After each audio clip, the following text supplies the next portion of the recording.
Of all the supernatural creatures found throughout our many cultures, the yokai is by far the most astonishing and interesting type in my opinion. Known for their eccentric appearances, mischievous deeds, and bizarre nature, it's incredibly easy to lose oneself among the hundreds and hundreds of cataloged creatures found throughout Japanese culture. From the more benign and trickster-like spirits to beings of pure misery and horror, the expansive world of yokai is most impressive indeed. It's actually kind of crazy just how many of these things there even are. They could literally be anything, with the term yokai being more of a blanket statement rather than a description for one sort of being. These two kanji right here could refer to a plethora of things, from household objects, ghosts, giants, demons, or even trees for that matter. Yokai can be animalistic in appearance, otherworldly, or even humanoid at times. But more often than not, it will be a mixture of the three, perpetuating this sense of wonder and mystery about them. The insane variety of what these spirits can be is honestly half the reason why they're so cool and fun to begin with. Incredible amounts of variety. Today, I wanted to talk about some of the more obscure and lesser-known entities that are out there in the yokai space, beings that will bewilder as well as bewitch. These are rare yokai. So the first yokai on our list is the Ashiarai Yashiki, and is actually a reference to where the incident takes place rather than the creature itself. Regardless of this, the story of Ashiarai Yashiki is bizarre and interesting nonetheless, being named one of the 7 wonders of Honjo, which, for those of you who don't know, is the present-day area of Sumida City.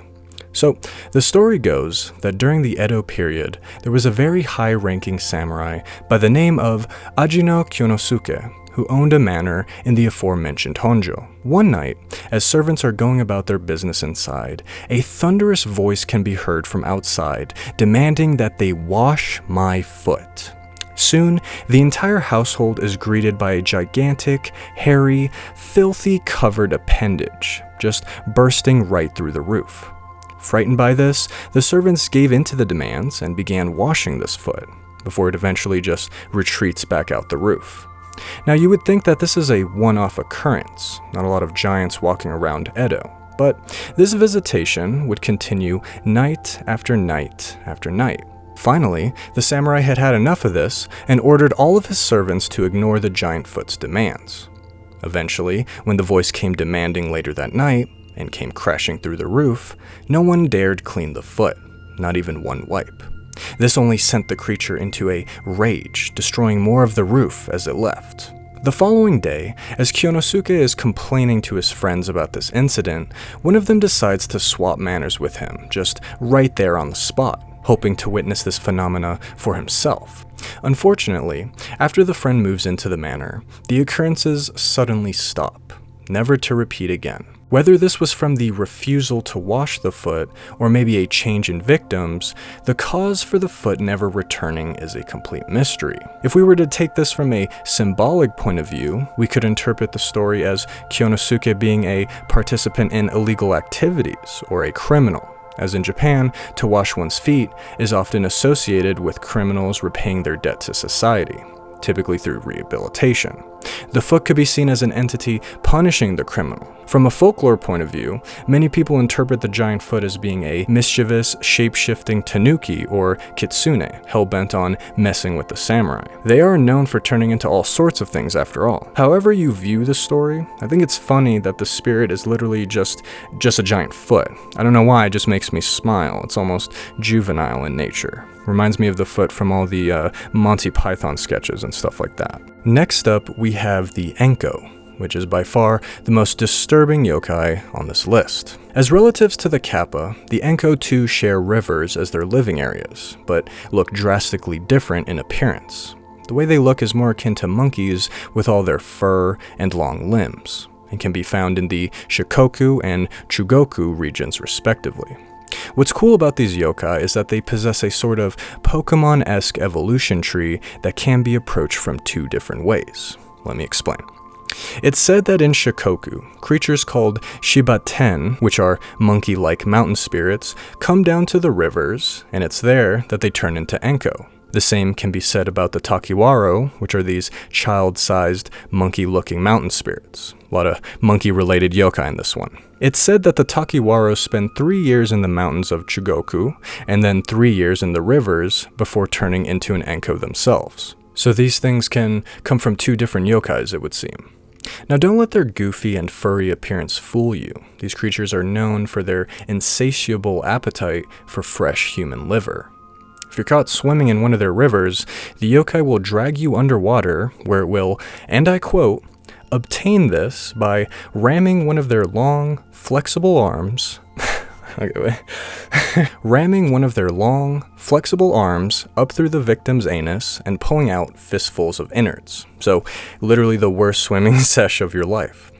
It's also said that these arms are capable of elongating, so that thing's like really getting up in there. To make matters worse, as if they couldn't get any worse at this point, Enkō also have the ability to transform into women to lure people in, and even dolls. It's said that these dolls will smile and giggle upon interacting with them. So they're essentially just demon kappas. Evil, ass-fisting, transforming monkey kappas. Before I can talk about our next yokai, the Biwa-bokuboku, I first have to explain to you what a tsukumogami is. In Japan, there is the belief that after 100 years, ordinary household objects come to life after a century of either use or misuse. These are what are known as tsukumogami. Much like any other type of yokai, the tsukumogami can vary widely in terms of appearance, and one of these just so happens to be the Biwa-bokuboku. This particular spirit forms from when a biwa, or a short-necked lute, is able to retain its original playable condition for 100 years. Unlike most tsukumogami, which are just objects with eyes and arms, the Biwa-bokuboku has an entire human lower body. The lute part is just its head. The spirit wears an expensive kimono and walks around with a cane, wandering the streets and playing music for money. In some stories, the biwa even comes to life after neglect or from feeling ignored. The instrument will then take its revenge by going into people's rooms at night and making noise. That's pretty much it. Not exactly the deadliest yokai. Something I always found interesting was that if the Biwa-bokuboku meets with other tsukumogami, they will begin partying together, wandering the streets for more to join them. These parties are said to get so loud, so wild, that it prevents any and all trying to sleep late at night, which always brings a smile to my face. But there's still more to this yokai, as the word boku-boku is a reference to the legendary biwa by the name of Bokuba. This particular lute was said to produce a sound so magnificent and beautiful that its music could charm even an oni. Folklore says that the instrument could even play itself, so all Biwa-bokuboku owe their name to this specific instrument. Next is the Kanbari Nyūdō, or the spirit of gooning past, a perverted ghost priest who lurks around bathrooms on New Year's Eve. A very specific type of haunting only found in a place like Japan. Interactions with Kanbari Nyūdō vary widely from region to region, but the general consensus seems to be that the ghost likes to hang outside of bathrooms on New Year's Eve specifically, peeping into the bathroom as people are using it. This particular yokai is a sign of bad luck for the upcoming year. In some instances, the ghost is even known to stroke or lick the person using the toilet, which is said to bring constipation. Not even lying here. I wish I was, but sadly I am not. In some areas, it's even believed that the Kanbari Nyūdō can actually be summoned. This has to be done during the ox hour on New Year's Eve, which is between 1 and 3 a.m. All you would have to do is look down into that shithole you were just squatting over and chant Kanbari Nyūdō 3 times. You gotta say his name 3 times. After this is done, a small head is supposed to appear from the hole, which you're supposed to insert into your left kimono sleeve, I shit you not, and then pulling the head out again will reveal it to be a koban, which are these gold coins from the Edo period, equivalent to 1 ryo, and the same thing you find on Meowth's forehead. This thing right here. In other areas, you can even chant down into the hole to ward off the spirit for an entire year. providing more luck for yourself. And then there's even more variations of the story, where instead of shoving the disembodied head into your sleeve, you can actually wrap it in a silk cloth and have it transform into a pile of gold when you unwrap it at home. So depending on where you're at in Japan, the spirit will do different things. It still doesn't excuse how fucking bizarre the whole thing is. I mean, he's just staring at you the whole time. And now comes the 2-for-1 deal on this list, the Ashinaga-tenaga, a creature composed of 2 separate beings, Ashinaga-jin and Tenaga-jin. Much like the pervert ghost, the details of Ashinaga-tenaga can differ dramatically from place to place, region to region. Some claim them to be a husband and wife pair, most think that they were brothers, but the fact of the matter is that the long-legged Ashinaga-jin would carry the long-armed Tenaga-jin on his back. Together, the two formed this unholy-looking megazord of lengthy appendages in order to catch fish together. Even the location where this was done varies from lakes to rivers and even seasides. Regardless of the specifics though, most stories agree that they can be found on the island of Kyushu. According to legend, the two were able to catch fish on their own just fine. But after meeting one another and forming this symbiotic relationship, the two were able to catch more fish than they ever could have imagined alone, which ties directly into what the story of this yokai is even trying to portray in the first place. Every single one of us has varying strengths and weaknesses. It isn't until we combine our strengths that we see working together is the best way to achieve our goals in life. It's a beautiful analogy, despite the gross, almost spider-like imagery the Ashinaga-tenaga produces. Something I forgot to mention earlier, despite the two creatures having similar appearances, they are supposedly from 2 different countries, literally named after their attributes. The land of long legs and the land of long arms, I think. How the two came to Japan and found each other is never really explained in any of the stories I've been able to find. Also, seeing this thing in the wild is supposed to bring about bad changes in the weather.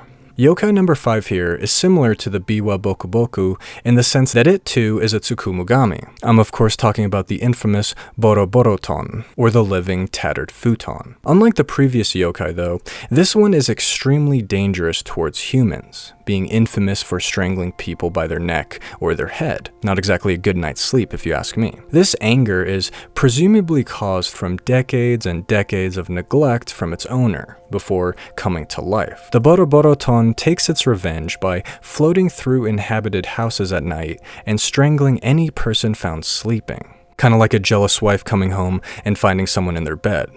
It's for this reason that many people over the years would burn or destroy their old futons to prevent this very thing from happening. Boroboroton are extremely lonely spirits. Not only will they seek out people, but if they find other tsukumogami, like the Biwa-bokuboku for example, they begin to celebrate and party erratically. But a century of neglect isn't the only way this yokai can form, as there have been stories of a woman from Kyoto whose husband left her one day for a more wealthy woman. The heartbroken lady would cry on her futon for 99 nights before dying in her sleep. The following day, neither the woman nor the futon mattress could be found, and the former husband and his mistress were found dead in their home. Up next is the Nuribotoke, or the lacquered Buddha. Now, despite its name, the Buddha part refers to the creature being a spirit, not necessarily a bodhisattva. The reason why it's called a Buddha in the first place is because of its appearance as a Buddhist monk, the kind you'd find in Japan or even China. The Nuribotoke is said to be this ugly, sometimes emaciated monk spirit that normally has its eyes hanging out of its sockets. Its body will smell disgusting, have black, oily skin, and be soft to the touch, resembling the flesh of a corpse. There are some variations that depict this spirit with long hair, others as bald, but most interpretations involve it having a fish-like tail, kind of like a giant cursed piece of sushi or something. The way in which you find this spirit is actually through the misuse of a butsudan, which are those Japanese Buddhist shrines with the little doors. I know your nerd-ass has seen these in anime before, so don't even pretend like you don't know what these are. The butsudan is a shrine which must always be closed at sunset. During special occasions and holidays, you offer it alcohol and tasty food as a sort of offering.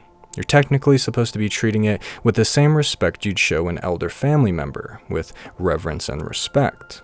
If the Butsudan is left open past sunset, there is a chance that this spirit will slither its way out of the spirit realm into the mortal one. But don't worry, apparently these guys are relatively harmless, returning to the Butsudan once the sun starts coming back up. They're known for terrorizing people, not necessarily killing them. An explanation as to why their eyes hang out like this is to symbolize people who need to keep their shrines cleaner or in better shape. For what can the eyes of the people in a house with a dirty Butsudan see? Those eyes can't see anything, can they now? This is a famous expression used to describe the creature.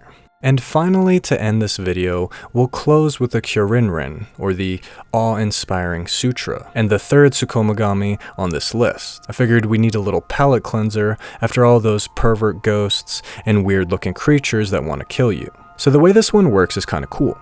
After books, scrolls, or even scriptures have gone neglected and unused for some time, they have the opportunity to turn into a Tsukumogami. It's said that once a layer of dust settles upon them, the objects gain a spirit and it comes to life. Their appearance resembles that of a dragon rising up from the ground, or even bird-like sometimes. They will almost always decorate themselves with the nicest and flashiest of papers and scrolls to give themselves a sort of pseudo-kimono, or robe, or even a dress, presumably to draw back the attention of their previous owners. The Kyōrinrin is known for assaulting the previous owners and forcing their knowledge onto these people, oftentimes by force. It's also a thing in Naruto. But there you have it.